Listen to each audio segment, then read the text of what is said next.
Alright, so here's my theory on how to be happy. So the most important, fundamental, non-negotiable concept I believe you have to understand is that all suffering comes from ignorance and nothing else. The key to changing is knowing first, and most people simply don't know. If everybody in the world knew, then the possibility to change would be there.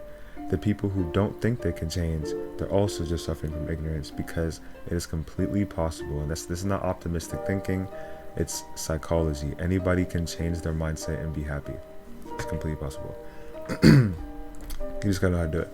So the idea is that if you don't understand how the way you were raised and your environment currently affects the way you treat people and treat yourself, then you're gonna live a life that seems like it's always gonna be a specific way.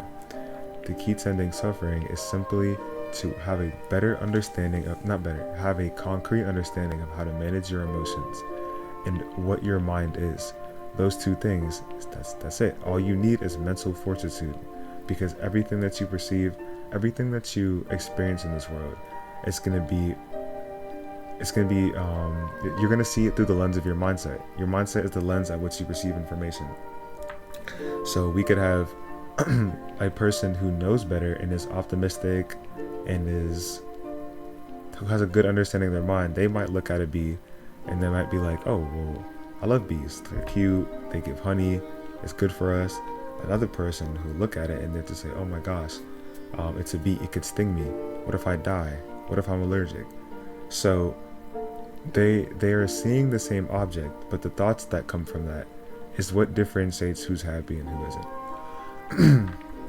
So Confucius has a quote that says, the more you know yourself, the more you forgive yourself. It's completely true.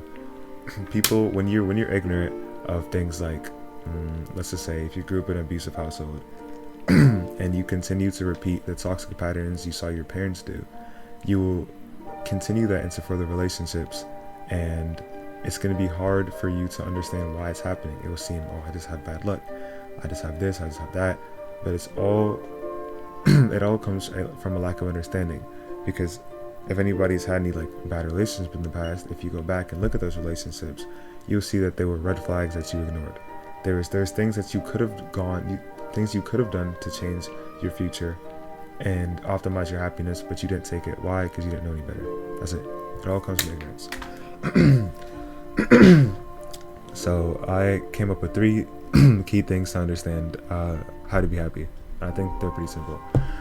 So the first one is understanding what the future is. Your brain cannot imagine a new color or a new face. I'm sure you've heard that before. It's completely and utterly impossible, because your brain can only generate thoughts, visions, or predictions based off of what it's seen before. It's like your brain's a computer. So in how it reacts is based off of the information you give it, or it sees from the environment. So did this experiment where they put these kittens in a box, I think from 0 to 6 months. Inside the box there were no vertical lines. It was only horizontal lines, and that's the environment that they grew up in for pretty much all their kittenhood. And after the 6 months, they took the kittens out of the box, and the kittens were unable to perceive vertical lines. They couldn't see them at all. They couldn't see them at all because the way their brain had developed. Right? This is how your brain works. It will only make predictions off the future based off of what you see. Based off of what you feed it and tell it. Okay, so knowing this means that it is completely impossible, completely illogical, and completely pointless to try to predict the future. If you try to plan out your entire day and plan exactly what you're going to do this entire day, you won't be able to do it, because there's going to be random things that pop up, unforeseen circumstances that throw your plan off. It is completely impossible to predict the future. You won't know exactly what you're going to do probably in the next hour. Okay, so thinking of anything far off in the future is completely pointless, and I'll go into that. So the future is not a set thing. The future is not a literal thing that's set. The past, what the future is just predictions we try to make based off the present, which is stupid because that doesn't work. And then the past is just memories. That's all. We are only ever in the present. Pretty much all suffering in the world comes from people not accepting the fact that they're in the present. I'm about to explain that. So let's take your typical person who claims that their future is set because they've had a bad past. So if you mapped all of your memories back on a chart and you were looking at all of them, what you would see is that every situation where you suffered, there was an opportunity to do better that you didn't know, and there was an opportunity to prevent that from happening that you didn't know. There's also an opportunity to minimize your suffering that you just didn't know. It's that simple. It all comes from ignorance. So your happiness is based off of your ability to find good in situations. Nothing is determined to be bad or good indefinitely. So if you let's just say like you break your arm or something, most people will say that's 100% bad. But somebody who knows better won't label it as good or bad because that'll make them unhappy. What they would do simply is they will say, well, this could be good, this could be bad. There's an old Chinese story about this farmer, and it perfectly represents what it means to not label everything as good and bad. So there's basically a Chinese farmer whose horse ran away, and the neighbors came to him and they were like, oh, I'm sorry to hear your horse has run away, this is unfortunate. And the farmer was like, well, maybe. And the next day the horse came back bringing 7 other horses with it, and everybody's like, oh my god, you're so lucky, you know, your horse came back, whatever. And they were like, what a great turn of events, you have 8 horses now. And he was like, maybe. Then the next day his son tried to break one of the horses while riding it, and he's thrown off and he broke his leg. And everybody's like, oh my god, his leg, oh shit. And they're like, that's so bad. And the farmer was like, well, maybe. The next day came and the army came basically, and they was trying to recruit all the little boys in the village, and he doesn't want his son to go off to the army because he could die. So when they found his son, they saw that his leg was broken, and they're like, oh well, we'll just come around next time, which is going to be like in like years. So all the neighbors were like, oh my god, that's great, your son didn't get drafted because his legs were broken. So he was like, well, maybe it's good. So the idea is that no matter what happens to you, you can never say exactly, you can't say anything's 100% good or 100% bad. Nothing in life is black or white. So if anything bad happens to you, your mindset should be, well, this could be good, this could be bad. Same thing with when things are good. This could be good, these could be bad. Bad things can turn into good can turn into bad, but then that can turn into good, and that can turn into bad. It's all cycle. Okay, I'll explain more about that in the future, but that's it. So this is a psychological concept called frequency illusion. What happens is, when you think about something, right, you will subconsciously start to see it more. So throughout this entire day, when you're going about your day, you process millions of bits of information. Like, we see so many things, like, you know, like your room, like how your room looks, like how people talk to you. We're processing information all the time, but what you focus on is what you're thinking about. So it's like, if you start to think of angel numbers, if you're thinking about getting into spirituality, you will subconsciously look out for angel numbers more. If you learn a new word and you start to see it more, it's because your brain is starting to recognize it more. So what happens is, the future is complete and determined, right? So we have opportunities to do anything we want every day. Throughout the past week, right, you've probably had an infinite amount of possibilities to make lots of money, to make more friends, to do anything you want, really. These opportunities are here, but you do not see them. You cannot see them unless you were looking for them. This is what manifesting is. So if you have, since the future is completely undetermined, right, if we have a businessman who wants to grow his business, if he has the mindset that he is not going to grow his business because his business hasn't grown in the past, he will not recognize the opportunities. That's it. If you think that, you know, your relationships will stay the same, you will ignore the opportunities for a good relationship unconsciously. So it's going to seem like your future's already set and you're doomed to repeat the past, but it's not that. It's just that we have opportunities all the time. We don't perceive them based off our mindset. The key is to change your mindset, and once you change your mindset, you see the opportunities, because of frequency illusion, you see the opportunities, and the more opportunities you have, it almost guarantees you're going to have the future you want. That's it. That's how to get the future you want. It's that simple. Listen, Najee, right here. This is a chart that's showing an exponential line, showing how impossible it is to predict the future. Ignore these numbers, but basically what this is supposed to represent is the fact that what the- predicting the future is like this. So predicting the next, you could probably only max predict what you're gonna do in like the next like 5 seconds because you can control it. But everything after this, it's gonna be more and more pointless because you cannot even fathom the infinite amount of possibilities that could determine your relationship, your financial situation, your career, your personality. You cannot determine any of that at all. All you can do is make the future.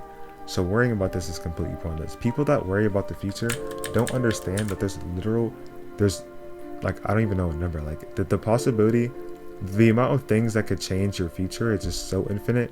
You can't worry about it. It makes zero sense. All right, so when it comes to changing your brain, right? So all you gotta do to change your brain is just change how you view it. It's that simple. So people who are very mentally unstable, they have a negative view of their brain, which is horrible because that means the brain is just accustomed to suffering and they're going to continue suffering. The key to understanding this, to fixing this, is understand that your brain is not your enemy. Your brain is only trying to help you. So if you look in the mirror and say things like, I'm ugly every day, your brain will adapt a feeling of disgust to your face when you see it. That's how your brain works. Your brain is a machine and you train the machine. The machine, since you've lived, well, most people have lived their life without knowing that, their brain has already been trained by their parents, by the environment, and their socioeconomic factors. It's already trained. This is where like the idea of like an NPC comes from. So once you understand that you are the trainer of your brain, then everything changes because your suffering is no longer a choice. I mean, your suffering is no longer guaranteed, it's a choice. Okay? So, in the context of just like people who are insecure, if you are constantly comparing yourself to people, constantly telling yourself something about yourself, then what will happen is this will manifest as thoughts. So if I tell myself consistently, oh, I'll never be happy, or I'll never be this, I'll never be that, what's going to happen is when I'm sad, those thoughts will manifest. And people who don't understand what their thoughts are will believe it. So here's what your thoughts are. Your thoughts are either things you say purposely in your head, or they are just a manifestation of your mindset. They're a verbal manifestation of the way you think and what you believe. So here's how to imagine your thoughts. Your thoughts are, imagine you are at the side of the road during a sunset, looking at a highway.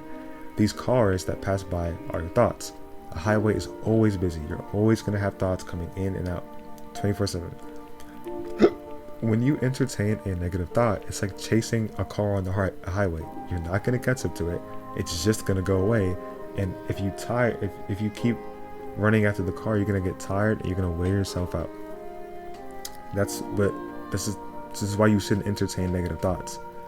Okay, so the key to not getting tortured by your mind with your thoughts is simply to let the cars pass, to let the thoughts pass.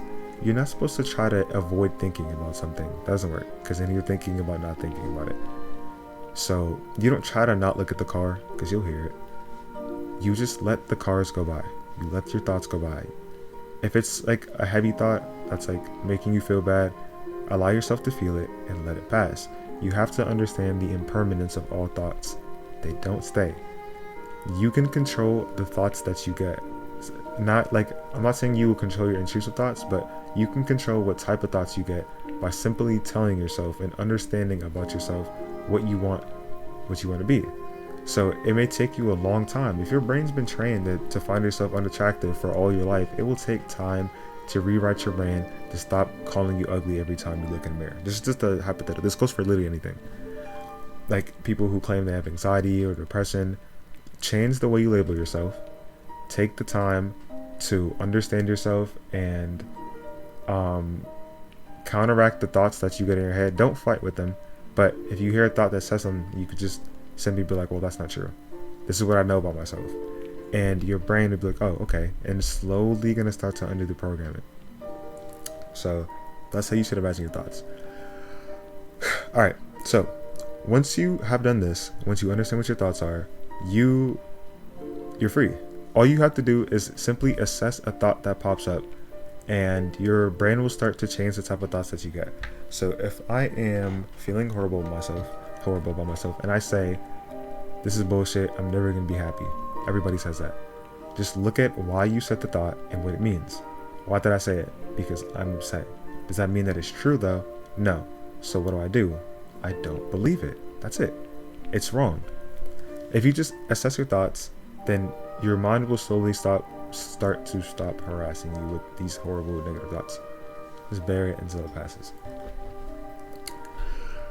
Alright, here's the wave analogy. This is, I think, is the most important key to being happy. So, everything in life can be represented as a wave, like a frequency. So, this is what these charts right here is basically a sine wave. Can I put something here? Okay, cool. This is what a sine wave is. Okay, awesome. So, here's how this applies to mental health. Alright, so the number one thing you have to understand is that everything goes in cycles. Everything. So the sun, the moon has a cycle, the planets have a cycle, you breathe in, you breathe out, that's a cycle, the seasons have a cycle, death and rebirth is a cycle, the way nature creates and destroys is a cycle, time itself is cyclic. Things go in cycles. That is important to understand, because when you fight against the cycle, you suffer. So no matter what type of person you are going to have ups and you're going to have downs in your life. There's no way to avoid it.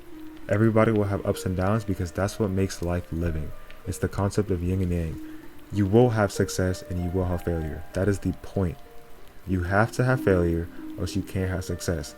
You have to be complete. You have to have a complete understanding of that. The fact that you will have lows and you will have highs. When you're at your lows, if you want to be ahead of everybody else, is you don't sabotage. When you're at your lows and you don't understand that this is just a low, and that there will be a high, then you self-sabotage and you get even lower. That is the problem. When neither being too high and too good isn't bad. So this is a mentally unstable person. This is somebody with like bipolar disorder, BPD, just mood swings, deep anxiety. What's going to happen is you're going to be up and down super hard. And it's tiring. It's so tiring to be constantly changing your moods. So when you're at your highs, you feel amazing, you feel unstoppable, and you expect your life to stay the same, and then you crash because of the expectation of staying at a high, and then you're at a low. What do people do when they're at the lows? They self-sabotage, they fuck up, they make their future worse, they tell themselves things that aren't true. All these things make the wave bigger. This makes you mentally unstable. The deeper you get, the farther up you shoot. The farther up you are, the harder you will fall. This is what it means to be mentally unstable. So there's this middle ground, which is peace. Ask the average person, when's the last time they felt at complete peace with their situation? It's almost never. Or unless they don't know what peace means, so they give you some answer where they were just happy for like 10 seconds. Alright, so mentally unstable people are really never at peace. This gray line is peace, and they're usually far from it, which is understandable. Your average person has their ups and downs, and the average person is not close to peace, but this is an analogy. So the distance between you and peace is pretty much the measure of how happy you'll be. So you have to have complete understanding of the fact that you have ups and downs, you don't self-sabotage, and you don't expect things when you're high. If you stopped expecting your life to stay good when you were high, or for you to keep the situations that made you happy, you won't get this high. When you don't get this high, it means you won't get that low. When you don't get that low, you'll be happy. That's the goal. So here's what peace looks like. Peace is a understanding, is appreciating everything and not expecting anything. So somebody who is very close to, first of all, you can't be like at a complete line of peace, because that's not how life works. There has to be some type of ups and downs, but your goal is not to eliminate all the ups and downs, because that's what makes life worth living. Your goal is to be as close to peace as possible. Okay, so let me give you an example of a person who's at peace. When something great happens to them, like the Chinese farmer, instead of saying this is great or this is bad, they see it as it is. It's just a situation that happened. It doesn't mean that it has to be good or that it has to be bad. This way, they're not setting themselves up for disappointment. Everybody on this earth who doesn't understand this concept, what they do is, mostly because of society, but they set an unrealistic standard for themselves. Or they set a standard that will lead them to suffering. If you grew up with poor parents and your life goal now is to be successful, what's going to happen? If that doesn't happen, you're depressed. You created a concept of what you feel like you need to do and then got depressed when you didn't have it. If you were neglected of love and you seek love the hardest, you might end up going through a hoe phase or something you regret because you were seeking it so bad, and when you didn't get it, you were disappointed and you self-sabotaged. And it just keeps going downhill. So understand that your goals, your future, your perception of yourself, the way you treat people, all that, it's all determined by your environment. Something happened while growing up that determined the mindset that you have today. You don't have to have that mindset. Even if you grew up extremely poor, you don't have to want to be extremely rich. You can choose to live a nice, moderate life, because even not gonna get into that, but it's all your choice. The choices you want to make. You cannot you cannot get rid of suffering without getting rid of desire. All suffering comes from desire. So the goal is to stop expecting things from life, and you'll stop getting disappointed. And to understand that you completely control your future, and the way that you completely control your future, and the way you do that is simply by changing your mindset. That's pretty much the entire idea behind being happy. Alright, that's pretty much it.